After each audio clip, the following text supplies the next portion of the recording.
Yep. Okay, that sounds We're wonderful. we're on. We're on. We give it a second, get some people in here. Okay. Huh. Happy 40th birthday to Friday the Right. 13th. Yes. Love it. My absolute favorite series of all time. I mean, I would have to say, are we on? Is the interview going? We are on and live. We got 7 Okay. people watching it. I'm here, Awesome. Sergeant Har with Hell Barbie, the fabulous, awesome Thank you. Thank you. Thank Murder you. House Live host. If you hadn't seen Murder House Live, you need to go to murderhouselive.com and check it out. Some highly entertaining content that I really, really love. And I'm honored to have you on here. I'm very honored to be here. Excited to do this. It's funny because we're filming Murder House Live tonight. I'm still going to film a little bit more later on, but we're pretty much wrapped tonight. We did it early. The difference between doing it in the quarantine editions, we can get it all done early and be done with it. In the actual, when we go back to unquarantine edition, that's when you come and visit. In June, we will, we'll do it on time. Like it'll be filmed at 10 p.m. instead of being able to have it early. But I'm hoping we'll have something later on tonight for Murder House Live to give people that they can check it. Tonight was the superhero horrors edition. So Wow. it's because we usually do the super villain edition, in the first 2 seasons. This is the third season we're on, and I decided to do superheroes. So I did Wonder Woman tonight, which you'll see later on. Which my take on it, of course. So you never know. Liz Cadwell said, hello, Hell Barbie. Hello, Scott says, howdy. What's going on, Scott? howdy, Scott. Hope everybody's staying good. Alex says, hello. Hello. Corey So it's says, good. awesome necklace and earrings, Hell Barbie. Thank you. They are from Curse Camp Studios. Be sure to check him out on Instagram. He makes amazing stuff. I don't even think he makes these anymore, but he made these for me and in the 8-bit scheme because I'm huge. Friday the 13th is I've got tattoos of Jason all over me. So and in my 8-bit Jason on my arm, which is more recent, and I'm about to get Jason's mother's head on my arm. So a Pamela head. But it's Now, the 40th anniversary. I'm super excited that this fell on that, and it was a great topic at that. So the 40th anniversary of the original Friday the 13th. I mean, Betsy Palmer, you can't get any better than that. Ari Lehman, first Jason. I mean, so many greats were in that film. It's one of my favorite films of all time.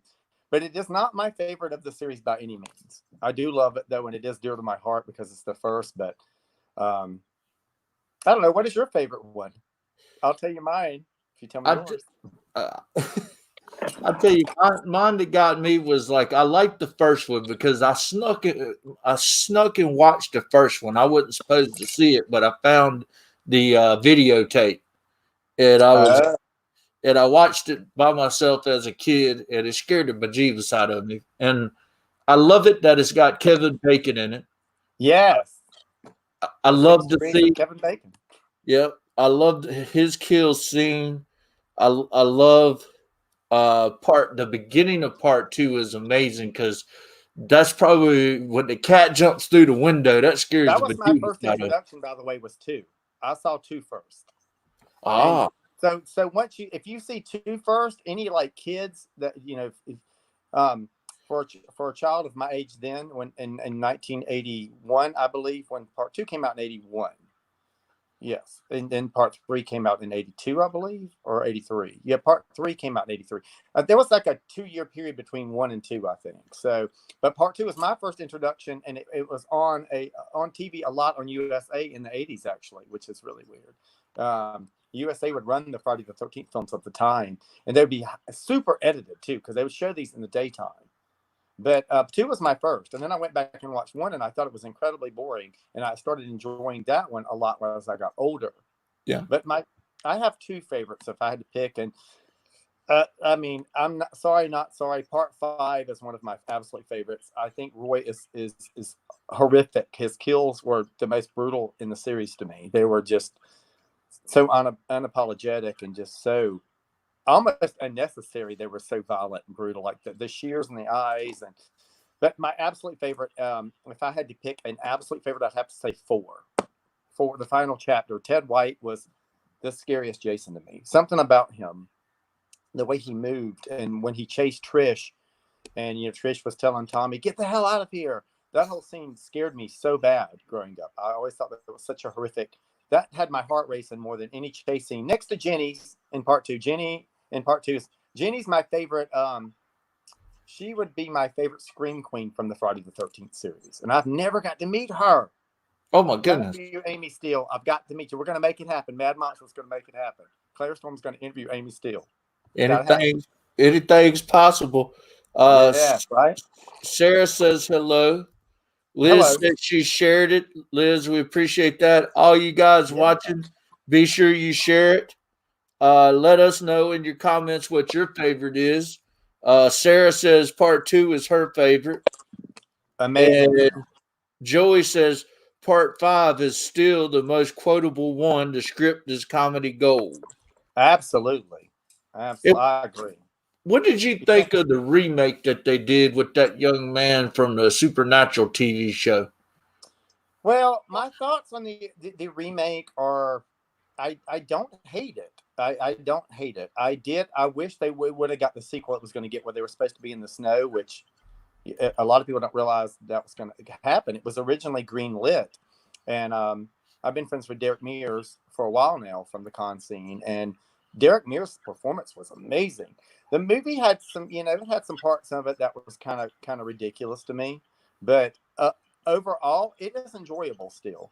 The only Friday the 13th movie that I have an issue with, and I can't watch it anymore because I just think it's just terrible, is Jason Goes to Hell. I just think it's a terrible movie. It's awful. I pretend it doesn't. I pretend it's not even one of them. I just don't even. I would rather watch. I mean, a lot of people, I might get some hate for this, but I would rather watch Jason X than Jason Goes to Hell. Jason Goes to Hell was just silly to me. It was trying to say Jason had a sister and the Necronomicon coming in. That was just ridiculous. That was so damn stupid. The only other thing I hate about the Friday the 13th series, I will say, if I have to hate anything about it, I still love it all as a series because it is my favorite series. But one of the things I strongly dislike was the casting in Freddy versus Jason. I hated the casting of Jason in that. He was too robotic. He was almost like robot Jason to me. And Freddy versus Jason, I would have loved to have seen Kane Hodder and doing that one. I think he rightfully deserved it. He did. I'll give him that. And Kane is wonderful. I love Kane. Kane actually gave me a necklace at a convention about a year and a half ago, and it's very dear to my heart. It's beautiful. It's a hockey mask. I wear that one a lot too in my shows. I think he deserved it. I think Kane is one of the better Jasons, but he was in not the better movies. Like, I would have loved to see him more. And Kane was Leatherface at one time. He played a couple of scenes, and one of them as Leatherface doing stunts. Wasn't it Leatherface, the Texas Chainsaw Massacre Part 3? I think so. Okay. Sarah says that the remake was okay. Not sure why the sister was kept alive and chained. That always weirded me out too about that one. That's one of the things I think is ridiculous about it. Absolutely, I agree. That was. Yeah, I thought it looked good. I think they could have done worse. When I look back at the series, it seems like the further they got along, the more crazier they got with it. Jason's all of a sudden a zombie, which I always wondered what happened to Jason's daddy. They don't Absolutely. really. That was something they could have brought back in. Absolutely. The fan films that are happening now that you're seeing, like Vengeance and Never Hike Alone is my favorite. Never Hike Alone is actually, to me, brutal. It's so scary, and it actually isn't cheesy, and it's really well made.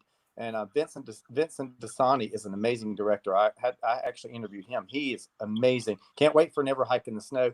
I don't want to talk bad about any series, any fan movies, because fan movies are fan movies, and they're great just because they exist to me. But if I had to talk about Vengeance, I would say I was disappointed with a lot of things about it. The hype was really awesome. It's not something I can watch again. I thought it was just some things, and it was just absolutely absurd to me. And the timeline made no sense. Like Jason's dad would definitely been dead and gone for a long time, and he wouldn't look that good. He would not be that youthful. And I loved the people involved. It had so many great people. Steve Dash, it was his last film. It makes me sad that that was his last film. But you know, I wish they would have had. I wish they would have done a more like a better story. I guess you could say. I don't think it was Full Road. I guess I don't know. It just it was a fun one time watch, but it's kind of cringy to me, and I don't mean any disrespect to it, because like I said, any fan movie is a fan movie. I mean, I want a copy of it just to have it. Yeah. As far as fan film goes, with Friday the 13th, Never Hike Alone is really amazing. Like it's really good, and I don't want to spoil it for anybody, but there's a cameo in it that made it amazing to me. Oh wow! If you know what I'm talking about. I'm gonna have to check that out. Fan films always amaze me because the filmmakers can't really make much money off of it, and it's hard to raise money and make money in the industry now on the independent level. But I always appreciate them. I was talking with some people the other day, kind of the crazy stuff I talk about sometimes. Is we were talking about Friday the 13th Part 1. Someone said that Jason was in the woods watching his mama get killed. And it made me think, what would have happened if Jason was in the woods watching his mama get killed, and he'd have came out and killed that lady trying to kill his mama, and his mama and Jason were both alive as adults, or he would have been probably early teen. They would have made a heck of a mother-daughter killing. My gosh, yes. That's one of those theories I have went over in my head a million times over the years. I've come to the conclusion that Jason was absolutely there. He was there, but he hadn't started killing yet. He was there watching his mama. That's how he learned. It's what I think. I mean, you can take it or leave it. My theory. This is my theory, but I think that he was there, and when his mother got decapitated, that sent him over the edge. She saw him. I don't think he revealed himself to her. I don't think she knew he was there, but he was there, and maybe he was just scared. He was in the background, and I think maybe at the end of everything, after the mother had came back and tried to wipe out the whole camp. When right before she got beheaded, I think Jason might have been on the scene then. That's why some weird things were happening in the background, like just stuff that you can't explain. Pamela being there and here and everywhere. Yeah. Some of that maybe was Jason at that point. And then when she got decapitated, that was his, okay, this is what I should be doing. And he's been doing it ever since. And I think Jason had to be undead. He had to be. I don't think Jason's ever been alive. I don't think he's been alive. I think he did drown in Crystal Lake. And I think that Jason that was back was like some kind of a creepy thing walking around. And then there's the other theory that he never did die. He was just lost in the woods all those years, living off the woods. Which that would have had to be a heck of a survivalist kid to grow up eating all the stuff in the woods. Really? But he could have been stealing stuff from the camp and eating from the camp kitchen. It is something that should be explored, I think, in a mini series or something. Netflix could make something amazing with it. I think a prequel to Friday the 13th would be great, starting out with some past Jason as a child, maybe getting picked on, his mother working at the camp. That would be amazing. Totally off the subject, but I really enjoyed Bates Motel, that series. It's hard to get me emotional. That show did it. That show fucked me up. I'm just going to say it. The ending of that series fucked me up. I was a mess for like a day or two. So Bates Motel is definitely, those people could do something awesome with a Friday the 13th series. I think Friday the 13th deserves some kind of a Netflix would be the studio to do some kind of a prequel. I think right now they're having some rights trouble. I can't quite make head. Oh God, that's a hot mess too. I mean, they can't really do anything with Friday the 13th until this lawsuit's over. Hell, it ruined my favorite game. Speaking of Friday the 13th, my favorite game is Friday the 13th, the video game. And I play the shit out of that religiously. I love it. I still love it. But I'm so sad we can't get any more new content. And that's sad to me. It's They're only hurting themselves by doing that. I think they need to come together and mediate the Hold on, let me people, get and that. I mean, it's sad. Sarah says she would like to see a movie showing Jason's mom going crazy after he's drowned. They could show her killing her Yes, own teen. me too. That If would you be cool. if you play the Friday the 13th game, there's these things called the Pamela tapes. Incredible. Incredible. They explore all of that. When Jason first drowned, her descent into craziness. They could easily make a film from that. Easily. And it'd be It amazing. But have I you ever think watched? I'm sorry. Have you ever watched Castle Rock season 2 where they had I have the not seen that misery at all. prequel? I have not. I'm behind a lot of stuff though. They had it's like a prequel to the movie Misery, and they could do the same thing with Friday the Oh, 13th. It got to, that's I need to check out Castle Rock actually. It's on my list. um, Liz says, yep, that's the miniseries. Sarah says Bates Motel was well done. Yes. Scott says, Kevin, we um the thing I really think I enjoy about the Friday the 13th series is probably the first three. They Uh, were so well done. I will even say 1 through 4 is yeah, the Bible to me. 1 through 4 is it. If you really want to go to the nitty gritty and it's serious movie category, just watch 1 through 4. But then 5 is great as its own thing. It's just amazing. And then 6 is just one of my favorites just because it was the one I watched the most growing up. It really was. And I've been to the camp and I'm going again. We're supposed to go at the beginning of June. I don't know. It's it's the Onset Cinema with the Myers House from North Carolina. Not sure if it's still happening, but I went last year and I'm hoping to go again and maybe do a little performance for them this time. what's it like going? Um, I've posted videos and stuff on my site. I filmed some stuff for my Unstoppable Killer stuff. I filmed few little things for that on there. My character Jessica Sheehy's, which is a joke. It's like a parody of Friday the 13th. It's kind of my tribute to it, which I posted the video today of Unstoppable Killer. If you check out my Facebook, Claire Storm Official is my page on Facebook. So definitely check out that, guys. And you can check out all my stuff on there. And you can find me on Instagram at HellBarbieClaire. But I've posted stuff from that video too on there. And recently, I know you've seen my other favorite series is Halloween. I made a fan film called The Grandson, which is a take on what happened to Dr. Loomis's side of the story. And I play Dr. Loomis's grandson. It's a lot of fun. I think you guys will enjoy it. So you can find my YouTube channel too, which is HellBarbieClaire. So it's on there. So let me know what you think. I'm gonna have to check that out because I've been thinking a lot about Halloween because of the new movie coming out, Halloween Kills. I cannot wait. I'm absolutely delighted to see that. And you guys that's watching, feel free to comment with what's your favorite Friday the 13th. I always kind of like the Baghead Jason too. I mean, what did you think of that? Awesome. You know how earlier you asked me about the remake. That was my issue with the remake, was that they worked way too fast to get him to the hockey mask. If they would have made that movie and had him in the Baghead, the whole movie, that would have been great. And then got the hockey mask in the next one. Yep. They could have easily restarted the series that way. But they tried to shoe in everything in one movie. They tried to shoe in his mother, the Baghead, the hockey mask, and him getting the hockey mask in the final cut. You see, it's just not even fun. It's not even anything interesting.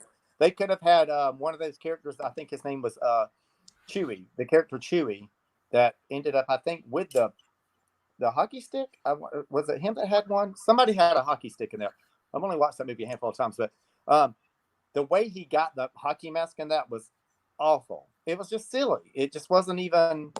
They could have easily worked in him getting the mask and making it more, scary. And, they could have had a prankster. They could have had a Shelley character, basically, fucking with everybody. And then he had a hockey mask and Jason gets it. And that would have been amazing. That would have been such a good nod to 3, which is 3, is one of the best in the series too. 1 through 4 are just 1 through 5 is just, It's almost like six got kind of comedy, and then 7 tried to be serious again. But the whole telekinesis things was kind of cheesy to me. It's still fun to watch to me, and of course it was Kane Hodder's first appearance, and he was brutal. And then 8's just ridiculous to me. I still like it, but it's ridiculous. It should be called Jason Takes the Love Boat. and then Jason Goes to Hell. Just let's not even go to that one. That one's just don't exist to me. And then we go to Jason X, which is a fun sci-fi take on Jason. And Jim Isaac was a fun director. Rest in peace. It's sad he's no longer with us. He was a good director. He was fun. And then we got Jason versus Freddy, which should be called the Freddy Beat Down Jason show to me, because it was more geared towards Freddy. Even though I think Jason won personally at the end when he walks out of the lake with Freddy's head, but the head winks, but nobody won. It was just silly, but it's whatever. It was interesting entertainment, I guess. Scott says that Kane is his favorite Jason, and he's partial to 3 and 4. Mm-hmm. And David says, "Happy birthday to Friday the 13th." Yes. I mean, it's one of those. I think the guys need to get off their rear ends and definitely settle the rights battle behind this, and let's see more Friday the 13th stuff. Yeah. For those people that haven't seen you before, could you tell them a little bit about Murder House Live? Because I really want them to not miss Murder House Live. Murder House Live is a overall horror themed, with other themes added in, variety show. And I'm the hostess, and I host, and we do a performance. I have a full cast, and then we have special guests. Some of the special guests are from all different things. We had freak show performers, clowns. We're having the clown edition with you. We've had wrestlers. We've had lots of different types of musicians, from Americana to glam rock, which is my band Chainsaw Mascara. We do appearances with Murder House, because Murder House is just kind of a label. It's kind of my company. It's like the house of Murder House, And we've been doing a lot of con appearances over the last 2 years, especially where I've interviewed Heather Langenkamp. So I interview a good variety of people, and there's always an interview in the episode, and usually performances. Now, some of the episodes where I'm at conventions are just interview ones. Now, this last Mad Monster, which is my favorite convention, I had the honor of becoming a Madam Monster, and I did my performances for everyone. It's my debut with them performing, and I did an interview with X Studios, which is one of my friend Rick's studio, and he makes hockey masks. And 13X Studio is amazing. Check out his hockey masks. They're unbelievable, awesome, and they're very affordable. That's the difference. Most hockey mask makers are really, there's a lot of talented ones out there that you get what you pay for, and he's one of the only ones that makes the hockey masks affordable and still good quality. So You're like, you have to check out his work to see. I've got so much of his work in my house, and I make hockey masks. I got a couple of custom Sergeant Horror ones that Rick made with 13X. 13X is awesome. He's just amazing. David said Kane Hodder is cool, but he also likes Derek. Derek is awesome. Oh my God, I would have loved to have seen him again in that role. And he might get it again. Who knows? I mean, he could always come back. But I would have. The only thing that I'm raw about the whole series was Kane not getting to be Jason, and Jason, Freddy versus Jason. That was bullshit. But Yeah, I was talking to Mark Richardson. He's part of Mad Monster. We were on a live last night, and he was telling me a story that when Robert Englund did 10,000 Maniacs, that he brought in, Eli Roth brought in Kane Hodder for a day just to kind of have a scene, so that would kind of tease it for Jason versus Freddy. But they made the mistake of not hiring Kane. Yeah, that director is awful anyway. The only thing he did that I liked is The Bride of Chucky. And I like that movie for what it is. It was fun, and I loved Tiffany in it. Now, The Seed of Chucky, I don't even want to talk about it. Fun. Sarah says no more PG-13. The remake was PG-13. she liked the originals were darker and not so brightly lit. Which one? No, Friday the 13th, the remake is rated R. There is a PG-13 cut going around, but it's rated R. Make sure you see that cut. It's got some brutal tits and blood in it. Oh yeah, It's got the killing on the dock where he stabs her in the head and lifts her up. If you watch the PG-13 of that, you don't get to see hardly any of that.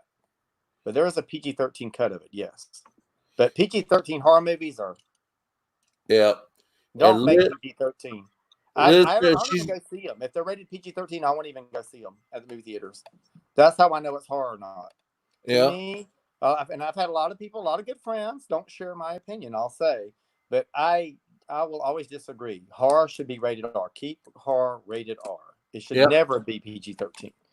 The most you can get out of a PG-13 is mystery, suspense, a thriller, but not horror. No. A real horror. If you're gonna be, especially a slasher, if you go bill yourself as a slasher, you'd have to be rated R. I mean, it's got to have tits and blood. I mean, that's just horror. I mean, whenever like I'm eventually going to GoFundMe a fan film. It's going to be called Halloween at Crystal Lake, and it's going to be a Michael versus Jason fan film I want to make, and I will be playing Michael Myers in it. Wow, yeah, that'll be fun. It's going to be scary too, and it's going to be a very serious movie. It's not going to be, campy or anything. It's going to be serious and brutal. But I'm thinking of going back to the Jamie storyline, not the Thorn storyline, but from part 4. We're going to recalibrate just like they did with this new movie series where they recalibrated it to part 1. We're going to recalibrate to part 4. See, the thing about Halloween that I thought was scary was the idea that it could just be any kid that had no issues that just one day went crazy and stabbed his sister. And I like the idea of Laurie being Michael's sister, because if she's not his sister, then why else is Michael fixated on her? Yeah, the first movie, if you watching it again since they did the recalibration, I don't see him that fixated on her. I see him as she just needs to be eliminated at that point because she's in the way at that point. If you watch it again now, really pay attention. I don't think he's that fixated on her. I think that she does see him early in the day. She sees that car, but I don't think I think he did see her earlier when she looked out the window and she's in the by the clothesline. Yeah. But at that point, he didn't have the need to kill her yet. She just was in the way. He had other things he had to do at the time. But I think by the time he killed her friends and she shows up, then he's like, okay, you're going to die too, bitch. See, I just imagine Michael like Jason. They're just killing machines. Yeah. And they'll kill anything. Absolutely. And they're pretty much almost the same character in some senses. They're if Jason would have not had a hockey mask, he would have just had a bag head or whatever. The bag head was scarier in ways. That one whole bag scared the shit out of me as a small child. The hockey mask, not as much.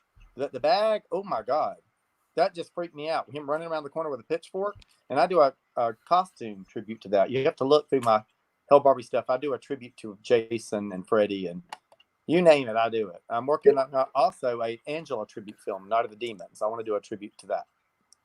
And I think Michael underneath the mask would be a good-looking guy because he never went through anything as a kid that would make him deformed. He was a good-looking kid in part 1.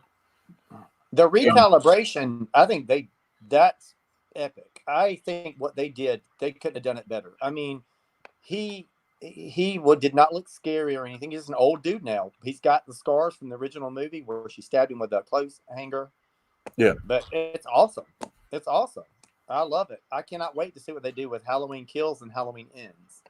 I'm so beyond excited. And the Trick or Treat Studios masks they put out are amazing. I have 2 of them. They're just, they're so good. Scott says he's got 26 13X Studio masks. Nice. 13X Studio. God, I love you, Rick. Charles says, how you doing, Sergeant Horror? I'm doing good. I appreciate you watching, Charles. Liz says, new bumper stickers, tits plus blood equals horror. Yes. Absolutely. Sarah says, slashers with tits and blood is a rite of passage for teenage boys. and girls, I would say. Yeah. You know, we were talking about this the other night. I think the horror genre as a whole is a pretty inclusive because I remember when people, when you said you liked horror, people were like, "Oh, you one of them horror freaks. I won't beat up on you." No, that ain't gonna work. My whole life, I got when I was growing up as a kid, I got most of my any weird discrimination I got was because I was considered weird and scary because I liked horror. And I remember people's parents. I had friends growing up that they couldn't play with me because I had hockey masks and Michael Myers masks, and I was allowed to watch those films at a very young age, and they were not. But they would come over to my house and watch them anyway. But this was the '80s. It was a different ball game than now. I was a kid of the '80s. If you look at the kids from Stranger Things, I think we've discussed this before. They're our age now. They would be our age. Or the kids from It, from the new remake of It, they would be our age now, which is pretty cool, I think. But the '80s kids, we actually had the best horror movies too, if you ask me. But I'm biased. What can I say? I agree with you. Most of my favorites, when I put together a top 10 list, are from the '80s. There's very few new horror movies that is as scary and shocking as that. And I wished, and maybe we need to have another discussion at another time and explore this, but it's like I wonder why there aren't more horror icons like Jason, Michael, Freddy, Chucky, They're Leatherface, not easy to Pinhead. create. They're not easy to create. I've read a lot of stories in my time, and some of them I want to make as movies, but I need a bigger budget. But the making of a horror icon, somebody as iconic as Michael Myers is to me the king of the slashers. I mean, he was the first. He was really the first. Leatherface was around, but Leatherface, he just didn't stick out like Michael Myers. That mask did it. It was everything. I mean, that mask and the John Carpenter score was everything. If you ever watch that without the score, it's nothing. But Yeah. you get the combination of the mask and the music. You have Michael Myers. So when you check out my fan movie, you see all those elements. You notice I add them in. They had to be there. And but then you get to Jason, and I think he did become iconic because of the hockey mask. I mean, I think 2 was amazing. It got bigger as it went along, but once it got to 3, that was it. Jason was an icon after that. And then you get Freddy, who was an icon just because of the glove, I think. And he talked. And he talked, and people could relate because he could taunt you while he's trying to kill you. which I love doing Freddy too, but yeah. Freddy's one of my favorite characters. But I also would love, later on we have another discussion. I love to talk about horror movies. There's a difference between scary and horror. There's a difference. There's scary movies and there's horror movies, and there's both in one. There's very few movies that are scary and horror at the same time. There's, like, for instance, Saw, I think the first couple of them was a good franchise. It was very gory and very ingenious, and it was horror, but there was nothing scary about it unless you're in the damn situation. But like Scream, the original Scream from the '90s, talk about another iconic character. Ghostface is awesome. I think Ghostface is a terrifying concept too, because it could be anybody. You don't know who he is. He can be multiple people even working together to kill people. That's a scary concept. But yeah, the scary versus horror. Leatherface is an interesting character too to me, but I just don't think they've never hit it good with it. I mean, to me, part 1 and 2 are really well done. 3's its own thing, and then you just kind of you don't go anywhere with that story after that. To me, it's just kind of I'm just not interested. I mean, I saw the remakes. I thought they were interesting. What's the name? The remake was fun. Yeah. I did enjoy it, and it's brutal. There's some parts of that are horrifying. But when they tried to make any more after that with that storyline, it just didn't work to me. And then they tried to do a recalibration of that with the Sawyer family, which was amazing. But that movie had too many plot holes in it. It had potential to be amazing, though. If they would have done it right, it would have been amazing. And I still enjoy that one. The 3D, that Texas Chainsaw Massacre 3D is a fun movie to me. I like it. I can watch it over because it's just fun. And I like the idea of her at the end having, spoiler alert, having a pet Leatherface. I mean, I want a pet Leatherface to sick on people. He could live in my murder house basement, and I'll feed him good. And we always joke about when you come to Murder House, we'll have we'll have plenty of jokes about the basement at Murder House. Who will we throw down there that night you're on the show? As Sarah says, as a kid, you were weird, especially in a small town, for watching horror. I agree. Absolutely. Jay says, have Rob Zombie remake 13 Ghost or Pumpkinhead. Please don't have Rob Zombie touch anything else except for original stuff. Original stuff. I love House of a Thousand Corpses and Devil's Rejects. Amazing. Anything else, I just can't. I just can't. I think Rob Zombie was made to remake Texas Chainsaw Massacre. Oh, that would have been his movie. I'll agree. We will definitely agree there. Halloween, no ma'am. No. What was he thinking? Although I do find them enjoyable. I don't know why. I can watch them but like I said, I don't watch them as Halloween movies. I watch them as Rob Zombie movies. Yeah. Because Halloween 2, I didn't get with the whole white horse thing. I understand he's trying to be deep. What the hell was that? What the hell? He should have did a unicorn. We could have an episode on that movie, by the way, just because it's so ridiculous. There was things I thought was cool about it, but other than that, I didn't like Hobo. I don't like Hobo Michael Myers. No, Michael Myers should not look like a hobo. I do like Tyler Mane a lot, though. Tyler Mane is an amazing person. He's a great actor. He was a brutal brutal Michael Myers.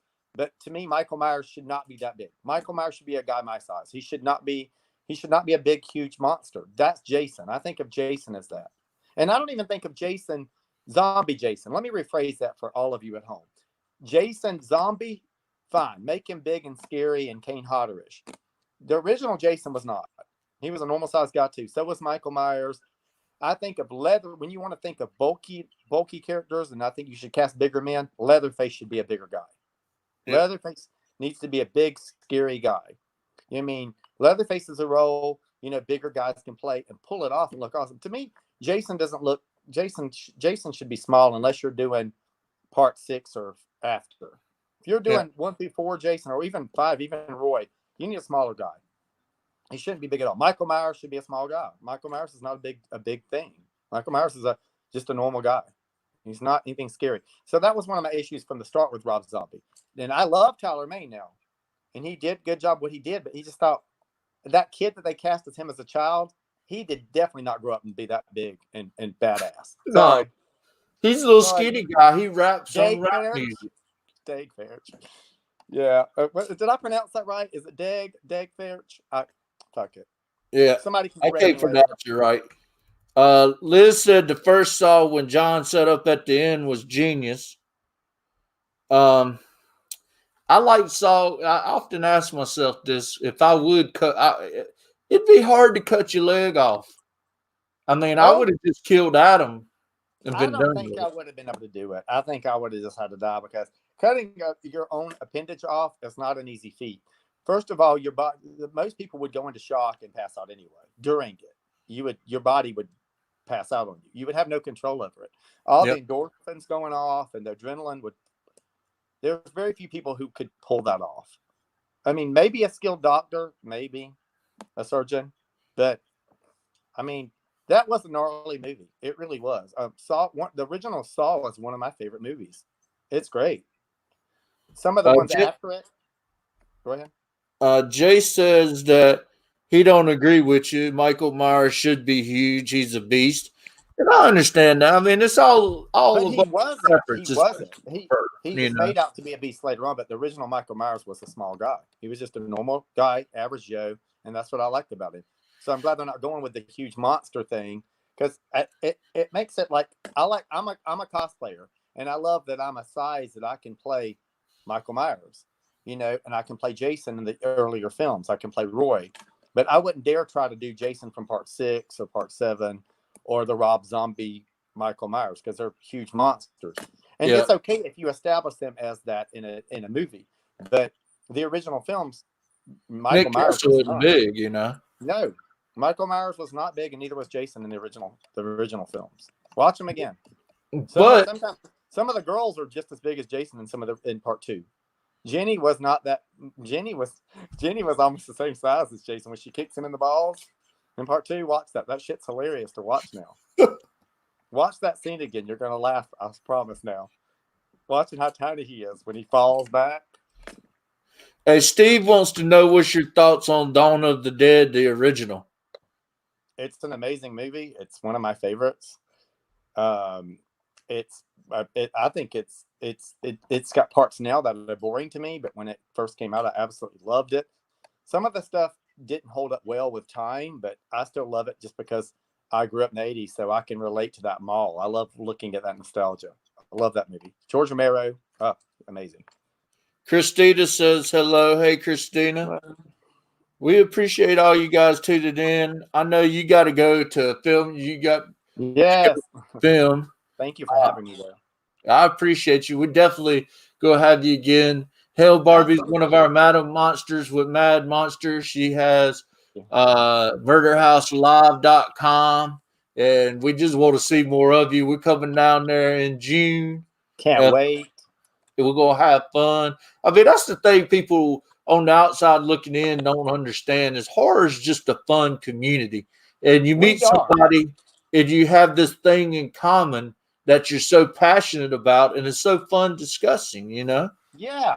And and I always like, because you're going to have people that disagree with you, but I love most of our community. We can disagree and still be cool. We're just like, okay.